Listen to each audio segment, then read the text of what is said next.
კმაყოფილი არ უნდა იყო არასდროს თავრობისგან. აი, რა თქმა უნდა, შენ თუ განვითარებას აპირებ, კმაყოფილი არ უნდა იყო. თუ შენ გინდა იყო რაღაცა ისეთი აქტიური მოქალაქე არის, რომელიც არ არის კმაყოფილი. სულ რაღაცა, ანუ გასაკეთებელი და გასავითარებელი სულ არის. ყოველთვის მე მაგალითად აგერ ევროპაში, რა ვიცი, სადაც არ ყოფილი ვარ.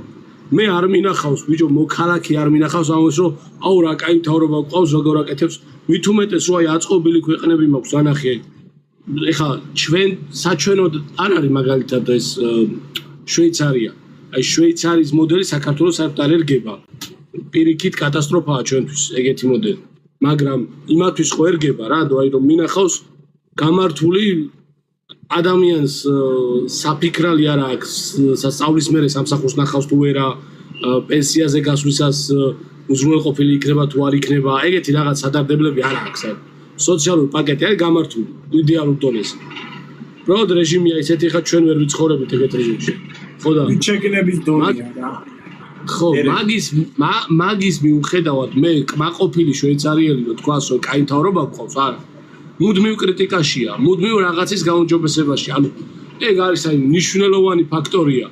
ჩვენ რადგან ომი გამოვიარეთ, ეხა დაყვეთ ჯერ მარტო რა ვიცი 9 წელი, პირველი 9 წელი და თითქმის 10 წელი ოცნება გვაყვედრი და რა გინახ ვარ გაუპატიურებელ კაცო. აი ძალიან დაბლა გვაქვს დაწეული კმაყოფილების ზღვარი. გვაქვს ძალიან დაბლა დაწეული. საკმარისია არ ხმარობდეს ვიღაც. და ესე იგი კარგად არის ყველაფერი. ხო და რავი ხა ეგ ძალიან მარტივია ეგეთი ადამიანის დაკმაყოფილება. ხო, მაგედან მე გადაიჭრა რაგი და ომში ხო არა ვარ და ბილბორდები ქონდა, კაცო, დანგრეული უკრაინისა და ბედნიერი საქართველოს იმის გამოკრული. ხო, აი ეხლა ის ნაცების თემა აღარ რა მთავრობა და მაგით გაკმაყოფილებს, ბიჭო, უე მაინც უჩი უნდა მიხვდე რომ შენ სოციალურ პრობლემებზე ის არასდროს არ იზრუნებს, კაცო. არა.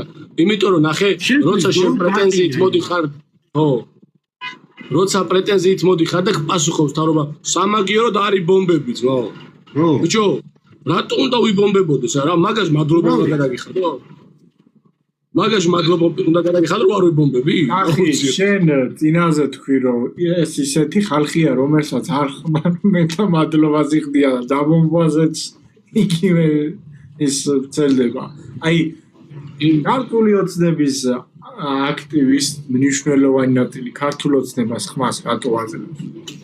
რომ ნაცები არ მოbrunდე და ცოცხი 2-0 ოპერაცია არ ჩაუტარა. ეგ არის სულ ეგაა. ეგრეა ხო ახლა რა ვიცი აი არასრულფასოვნების კომპლექსი ჭის მაგ სეგმენტს. არა და ერი რომ ისეთი აი უბრალოდ ისეთი ერი რომ ვიყოთ რომ არ გვენახოს კაი ცხოვრება ხო? რავი დათოზე ცოტა კიდე უფროს თაობას მოვლილი აქვს ნახევარი დედამიწა. 14 რესპუბლიკაში დადიოდნენ, პრიბალტიკაზე პირად იცოდნენ, რა ვიცი, რუსეთში, უკრაინაში, ბელორუსიაში მოვლილი ქონდათ. ცხოვრების დონეც საკმაოდ მაღალი იყო. ჩემ დროს მე ხლა არ ვიყავი სრულწლოვანი, მაგრამ რა მახსოვს აი ხალხი ხომ მუშაობდა. ლვოვში რომ მიდიოდნენ ხოლმე სასკოლო სავაჭროდ. აი ოჯახი გადაიკიდა რო ჩამოქონათ რომ ბავშვებს ის დასაცმელი ქონოთ. ანუ დივიზიონია სულ იყო. სალამანდრები კი ანუ ჩემი სოფლიდან მიდიოდნენ ექსკურსიაზე კიევში. ხო, ესეთი რაღაცები სულ იყო რა და რავი ეხლა რა ვთქვათ ეხლა რო თქვას ეხლა ხალხმა რომ რაღაც აპუა დეგვინიასავით რაღაც ტყეში ვიყავით და ეხლა გამოვედით და დიდი მადლობა რომ არავინ გვაუპატიურებს და ბომბებს არ გვესვრიან. ეგრე სიტუაცია წესით არ უნდა იყოს.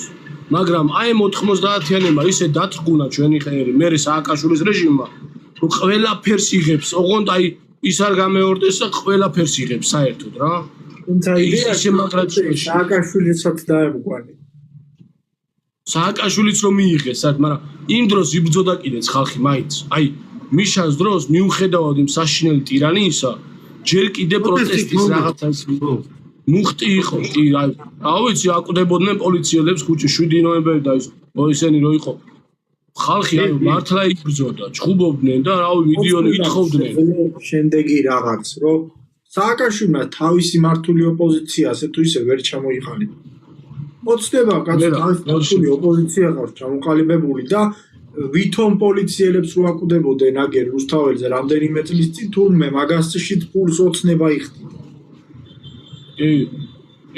აი იქით მხარესაც ოცნება იყო და აქ იტები რო წააწყვიტა აი ფეირვერკმა მაგაში ოცნებამ გადაიხადა ფული კობახიძემ აღიარა. კითხვა იმ სპეცნაზელმაც უნდა დაუსვას საკუთარ თავს უკვე მარტო ჩაოლებრივმა ადამიანმა კი არა.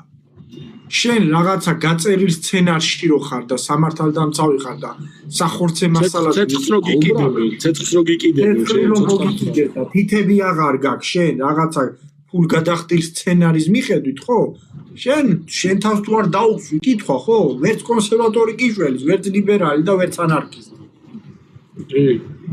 100%-ით რა და ბიჭო ანუ აი მაშინ მე მახსოვს ერთი ბიჭის კომენტარი მიშას დროს გამოსახლებები რო იყო ახალგაზრდა ბიჭი იყო და სახს ანგრევდნენ და გამოსახლება ხდებოდა და კამერაში იძახდა რომ ბიჭო ნუ გვაჩმორებთო ანუ ჩემ ხელა ახალგაზრდა თუ დააჩმორებთო ამ თლიანი ქვეყანა დაიღუპებაო აი ამ თაობას ნუ აჩმორებთო რა მაგას იძახდა და ნუ ჩაგრავთო რა და საბოლოო ჯამში ეგ რო გაგრძელდა ეგ პროცესი მიზანმიმართულად კაცების ფსიქოლოგიურად და ფიზიკურად განადგურების პოლიტიკა მიდიოდა ფიზიკურად იყო სააკაშვილის დროს და ფსიქოლოგიურადაც და მე ამ ოცნების დროს უკვე ეს განსაკუთრებული ფემინური პოლიტიკა და გენდერული იდეოლოგიები ეგაც მიზანმიმართული არის კაცების განადგურების და ბრძოლის უნარიანობის მოკვლის საკუთარი ცოლის რო გეშინია და საკუთარი შვილის რო გეშინია რომ ციხეში არ ჩაქსვან არ განადგურო ცხოვრება არ დაგიღუპონე. ახი შენ ახლა იცი რა სიძახი? შენ იძახი რომ ვისაც კი მებრძოლის სული ქონდა ყველა ეტაპი გაატარეს, რომ რომელიღაცაში მაინც გაეტეხნათ. კი და დიდი რაოდენობით გატყდა ხალხი.